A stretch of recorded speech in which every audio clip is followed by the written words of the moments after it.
Flying solo today on Checking In with Hubert Davis. It is brought to you by CR Legal Team, CR Commitments, CR Results, CR Legal Team, proud partner of Carolina Athletics. Whether Adam is here or I'm by myself, always great to check in with Coach Davis. And, Coach, great to see you. Great to see you. Last time we talked was in the immediate aftermath of the Miami game, and Carolina won the game, and that's great. You were pretty fired up. What have you learned since then, after watching that film again and breaking it down? I'm still fired up. And breaking it down with your team, too. You trying to fire me up Yes, even more? Yes, absolutely. No, I did. I just, you always talk about the thing that you have control over is how you react and how you respond. And I'm so proud of the team and the group on the way that they played on Saturday against Virginia. Mm-hmm. And Saturday, Monday games are hard. To play a Virginia team and then play a Miami team that is more gifted than anybody in the ACC. Whether they have Pack or Poplar in the lineup, they're loaded with talent, guys that are going to play at the next level in the NBA. And so, I just felt like our energy, our effort, our attention to detail. I've always talked about the little things that make big things happen. It just wasn't where it needed to be. And because of that, it turned into a real game. To have a 13-point lead with a little bit over 3 minutes to go, and then it be a 2-point game where they had a chance to tie it, there's a reason for that. And those reasons we've talked about over the last couple of days in terms of not letting that happen again. And very fortunate enough that we were able to make enough plays down the stretch to be able to win. You talk about the little things. And it's not going to be on Instagram. It's not going to be on SportsCenter. It's not going to be on anybody's story. But the two biggest plays other than RJ's 42 was the offensive rebounds by Harrison and Jalen Withers. Yep. Like their willingness to give extra effort to keep the ball alive won us that game. And so when people come into the Smith Center and they look up at the banners and they go, oh, 2017, they won the championship. They beat Gonzaga. Well, you know why? It's because we got 2 offensive rebounds, Theo and Kennedy, against an Oregon team that was coming back just like Miami was.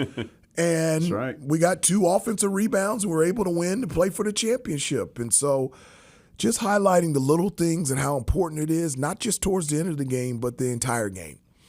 When talking about your bench guys, you've always said you can't tell them, when their opportunity is going to come, but that it's going to come at some point in time, and they have to be ready. Yep. And Jalen Withers, it feels like he's had this journey this year where when he's engaged and ready, he is giving you great minutes off the bench. How do you try and work with those guys to make sure that they are in that level of engagement when it comes to their time? Great minutes.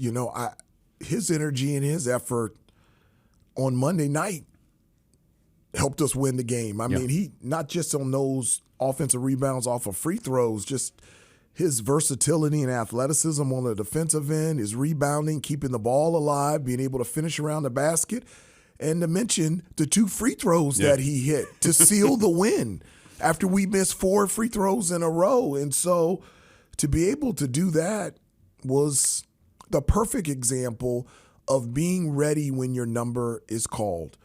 And, a lot of people say, well, that's hard to be ready when your number is called. You're right, it is. But it's hard to score 42. Right.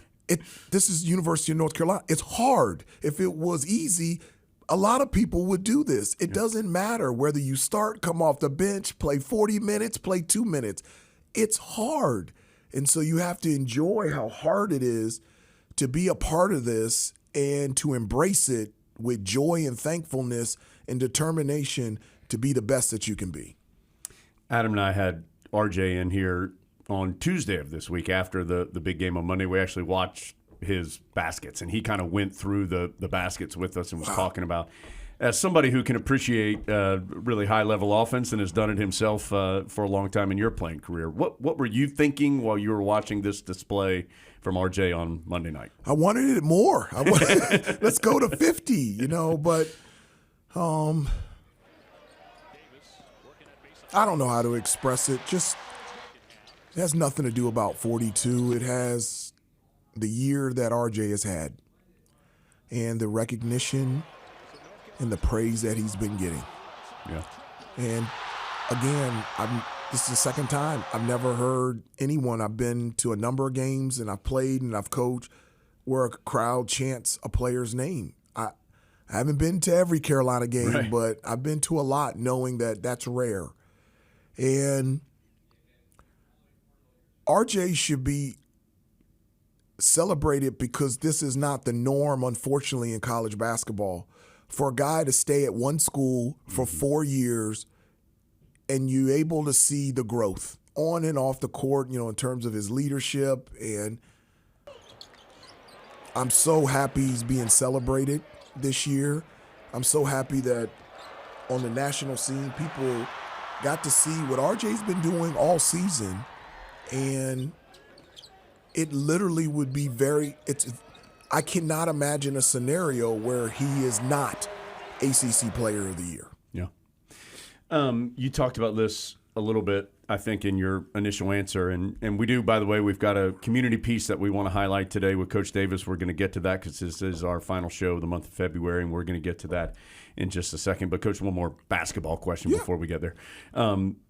You talk about discipline and details all the time. There have been a couple games, this last Miami game included, where the end of the game, it seems like there's been some struggles from your team.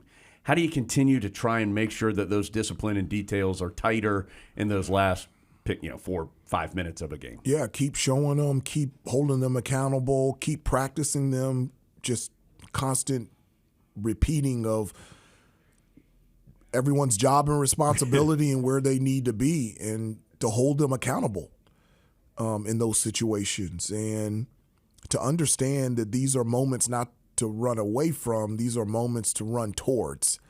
And just understanding the importance of these moments. And the moment against Miami, that it was getting tense in there. Yeah. But what's coming is even more intense. That was really nothing. Right. It's gonna get more serious, and you got to be able to embrace it and enjoy it and move forward and move towards it. All right, as I mentioned, and if you are a regular watcher or listener to our Checking In with Coach Davis, you know that once a month we highlight one of the community organizations that are important to Coach Davis, to his family, to Carolina basketball, and our friends at CR Legal Team at the end of the year will make a donation to each of the community organizations that we highlight throughout the year. And today, Coach, it is the Beautiful Together Animal Sanctuary. I know this is particularly important to your family. I know your wife Leslie is heavily involved in this one. Tell us a little bit about why this is important to the Davises and in turn to Carolina. Well, Beautiful Together serves this community. So any organization that serves our community, I think it's our obligation to know who shows up every day to make this place a beautiful place for us. And Beautiful Together has a passion and a love for animals. And in two areas. One, in terms of their safety, and making sure that animals are healthy and in safe environments. And then the other thing is finding them a home and taking the time to find the right home for each animal for a particular family. Look, my family, we've got 3 dogs, and coming back home after a game or a practice and having 3 dogs look at you like they're so excited they could care less what's happening in your day. I love you. Let's play. I'm so happy that you're home. It just puts a smile on your face and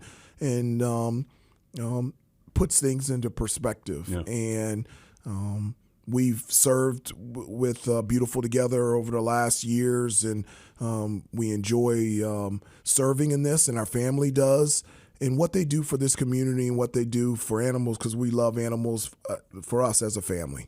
So, again, big thank you to CR Legal Team at the end of the year. They're going to donate some money to each one of these organizations that we highlight throughout the year. And for the month of February, it is the Beautiful Together Animal Sanctuary. How many dogs do you have?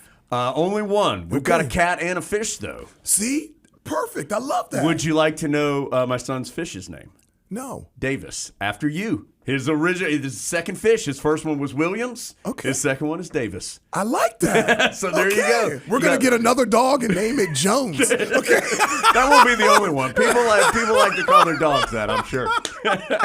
Coach, great to see you as always, and look forward to seeing the Heels back on the court coming up on Saturday. All right. Thanks a lot, Jones. I appreciate it. That's our latest edition of Checking In with Coach Davis, brought to you by our friends at CR Legal Team.